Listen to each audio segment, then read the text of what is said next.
திண்ணைக்கு வந்த சொந்தங்களுக்கு என்னுடைய அன்பான வரவேற்புகள். இன்னைக்கு வீடியோவில் மிருதுவான சப்பாத்தி எப்படி பண்ணுறதுன்னு பார்க்க போகிறோம்.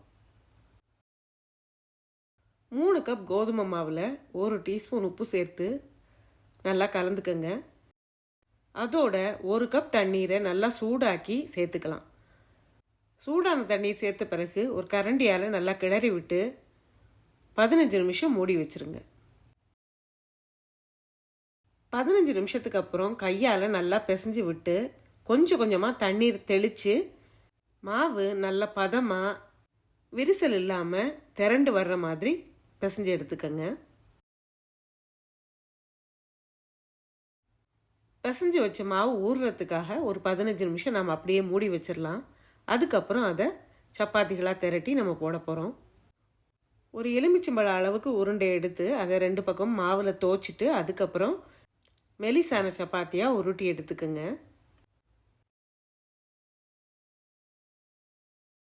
இந்த அளவுக்கு மெலிசா வர்ற மாதிரி உருட்டி எடுத்துக்கோங்க. உருட்டி எடுத்த சப்பாத்தியை சூடான கல்லை போட்டு முதல்ல அதில் இருக்கிற ஈரம் போகிற அளவுக்கு ஒரு பக்கம் வேக விட்டு அதுக்கப்புறம் திருப்பி போடுங்க.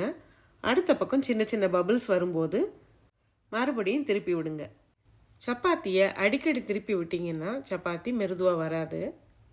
இப்போ அதில் வர்ற பபிள்ஸ் பெருசாகி வரும்போது அது லேசாக அழுத்தி கொடுத்தீங்கன்னா அது நல்லா பரவலாக உப்பி வரும். அந்த சமயத்தில் நாம் 2 பக்கமும் லேசாக நெய் தடவி எடுத்தோன்னா மிருதுவான சுவையான சப்பாத்தி தயார்.